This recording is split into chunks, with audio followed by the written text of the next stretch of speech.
नमस्कार दोस्तों, स्वागत है आपका बीबी स्टडी पर। दोस्तों, हमारा वैदिक सभ्यता का टॉपिक चल रहा था। वैदिक सभ्यता की हमारी 4 क्लासेज हो गई थी। आज हमारी 5वीं क्लास है। क्लास को शुरू करने से पहले यदि आप इस चैनल पर नए हो तो चैनल को सब्सक्राइब कर लेना, क्योंकि दोस्तों इस चैनल पर आपको पीटीटी 2022 की तैयारी करवाई जाती है। इसके अलावा जब भी कोई नया अपडेट आएगा तो आपको सबसे पहले सूचित किया जाएगा। तो दोस्तों, क्लास को शुरू करते हैं। हमने 60 क्वेश्चन कर लिए थे। आपका 61वां क्वेश्चन है, अनुलोम विवाह का अर्थ क्या होता है। दोस्तों, आप बताइए, अनुलोम विवाह का अर्थ क्या होता है। दोस्तों, उत्तर वैदिक काल में समाज में 2 प्रकार के विवाह प्रचलन में आए थे। एक आया था अनुलोम विवाह और एक आया था प्रतिलोम विवाह।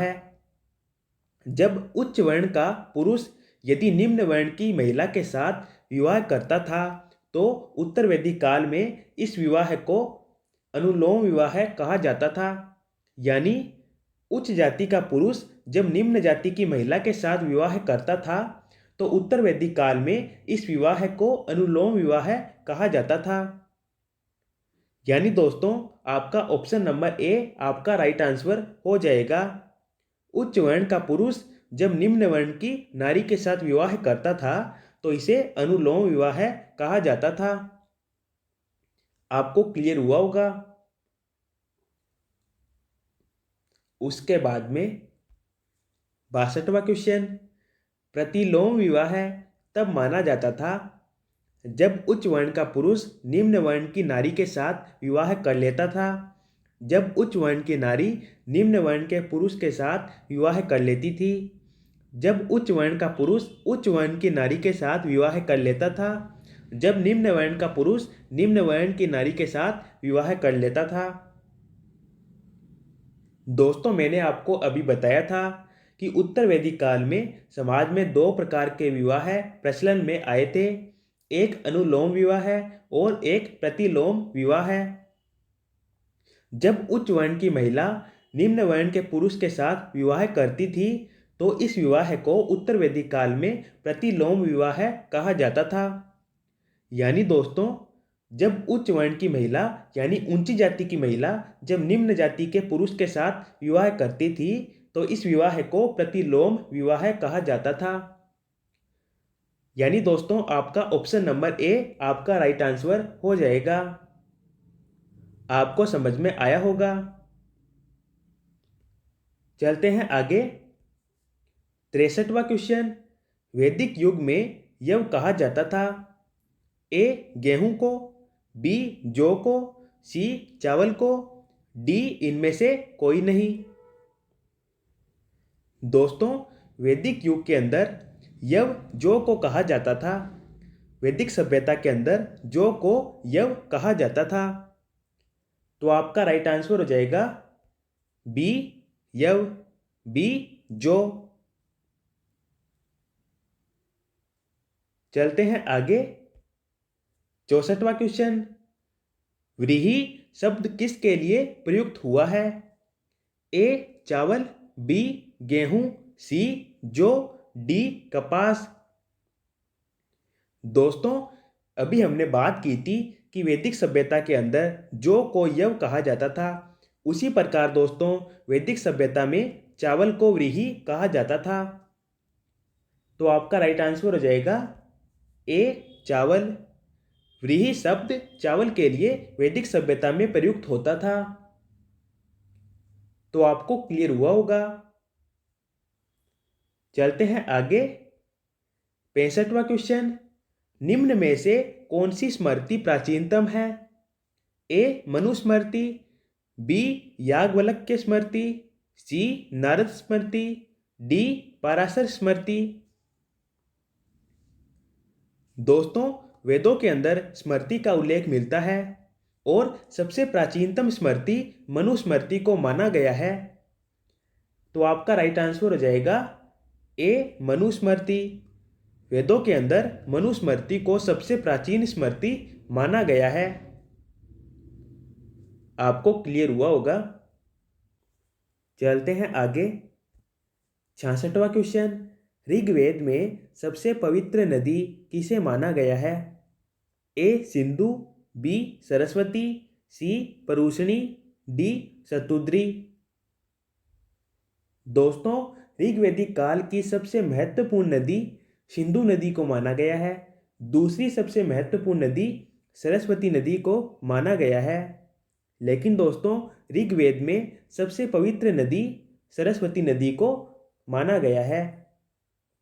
सरस्वती नदी को नदीत्मा कहा जाता था। यानी दोस्तों, नदीत्मा का अर्थ होता है समस्त नदियों की जननी, समस्त नदियों की माता। इस प्रकार ऋग्वेद में सबसे पवित्र नदी सरस्वती नदी को माना गया है। तो आपका बी ऑप्शन सरस्वती करेक्ट हो जाएगा। आपको क्लियर हुआ होगा। ऋग्वेद की सबसे महत्वपूर्ण नदी सिंधु नदी को माना गया है। उसके बाद में 67वां क्वेश्चन, वैदिक समाज की आधारभूत इकाई थी? ए कुल, बी ग्राम, सी विष, डी जन। दोस्तों, ऋग्वैदिक काल में राजनीतिक जीवन की सबसे छोटी इकाई परिवार थी। कई परिवार दोस्तों साथ में रहते थे। कई परिवार मिलकर कुल बनता था।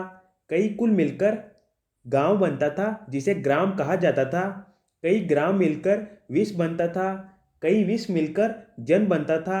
और दोस्तों, जन से ठीक बड़ी इकाई राष्ट्र थी। यानी ऋग्वैदिक काल की सबसे बड़ी इकाई राष्ट्र थी और सबसे छोटी इकाई परिवार थी। दोस्तों, वैदिक समाज की आधारभूत इकाई कुल को माना जाता है। कई परिवार मिलकर कुल का निर्माण करते थे। कुल को कुटुंब भी कहा जाता था। यानी दोस्तों, वैदिक समाज की आधारभूत इकाई कुल को माना जाता था। आपका ऑप्शन ए आपका राइट आंसर हो जाएगा।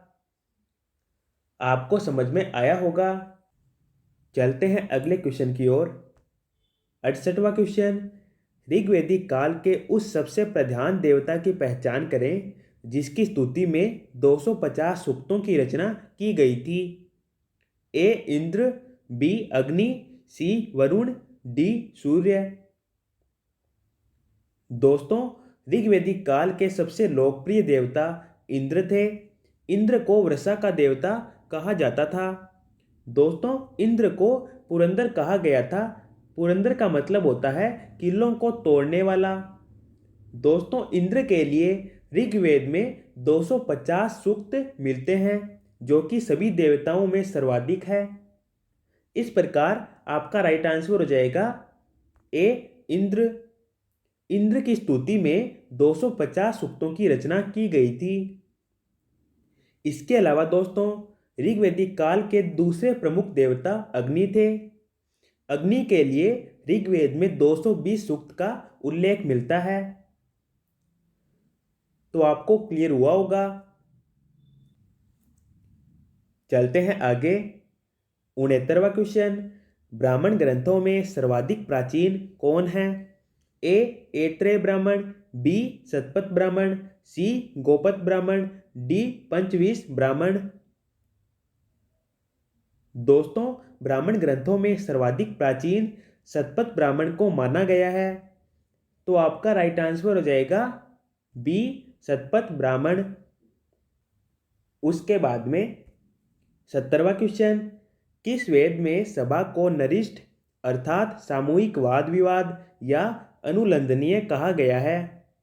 ए ऋग्वेद, बी यजुर्वेद, सी सामवेद, डी अथर्ववेद। दोस्तों, ऋग्वैदिक काल की एक संस्था थी सभा। सभा एक सामूहिक ग्राम सभा थी। गांव के सामूहिक मसलों को हल करने का कार्य सभा के द्वारा किया जाता था। दोस्तों, सभा में वरिष्ठ लोग शामिल होते थे।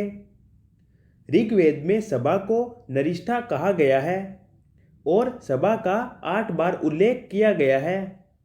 इस प्रकार दोस्तों, सभा को नरिष्ठा ऋग्वेद के अंदर कहा गया है।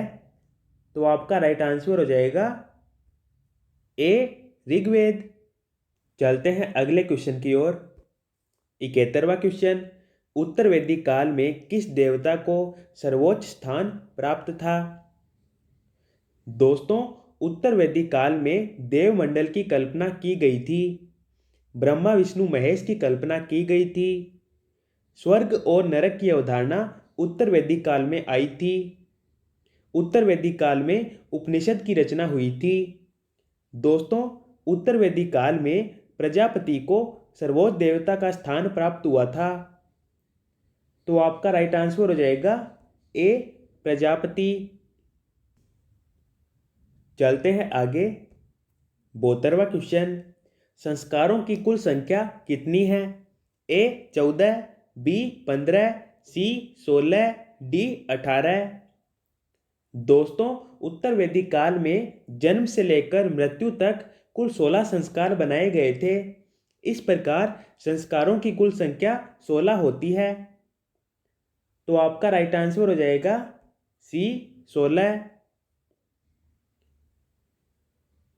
उसके बाद में 73वां क्वेश्चन, प्राचीनतम विवाह संस्कार का वर्णन करने वाला विवाह सूक्त किसमें पाया जाता है? ए ऋग्वेद, बी यजुर्वेद, सी सामवेद, डी गृहसूत्र।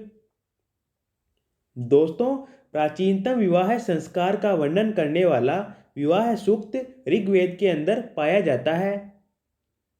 तो आपका राइट आंसर हो जाएगा ए ऋग्वेद। उसके बाद में 74वां क्वेश्चन, जेंदावेस्ता और ऋग्वेद में समानता है। जेंदावेस्ता किस क्षेत्र से संबंधित है? ए भारत से, बी ईरान से, सी इजराइल से, डी मिस्र से। दोस्तों, भारतीय आर्यों द्वारा रचित ग्रंथ ऋग्वेद है। उसी प्रकार मध्य एशिया के आर्यों के द्वारा रचित ग्रंथ जेंदावेस्ता है। इन दोनों ग्रंथों में कुछ चीजें समान पाई गई थी। दोस्तों, जेंदावेस्ता मध्य एशिया से संबंधित है, जेंदावेस्ता ईरान से संबंधित है। तो आपका राइट आंसर हो जाएगा बी ईरान से। आपको क्लियर हुआ होगा। चलते हैं अगले क्वेश्चन की ओर। 75वां क्वेश्चन, ऋत यानी प्राकृतिक संतुलन स्थापित करने के कारण किस वैदिक देवता को ऋतस्य गोप्ता कहा गया है? ए इंद्र, बी वरुण, सी सूर्य, डी विष्णु। दोस्तों, ऋग्वैदिक आर्य मानते थे कि पृथ्वी और धौस के बीच में जो कुछ भी है उसमें वरुण का निवास है। वरुण के लिए ऋग्वेद में कुल 30 सूक्त मिलते हैं। वरुण देवता को संपूर्ण जल निधि का स्वामी कहा गया था। दोस्तों, वरुण को असुर देवता कहा गया है। वरुण को ऋतस्य गोप्ता भी कहा गया है। इस प्रकार आपका राइट आंसर हो जाएगा बी वरुण। दोस्तों, वरुण ऋग्वैदिक आर्य के तीसरे सबसे प्रमुख देवता कहलाते थे। तो दोस्तों, आज के वीडियो में इतना ही। आशा करता हूँ आपको सारे क्वेश्चन अच्छे से समझ में आए होंगे। यदि आपको ये वीडियो यूजफुल लगा है तो वीडियो को लाइक करना और चैनल को सब्सक्राइब कर लेना। धन्यवाद दोस्तों।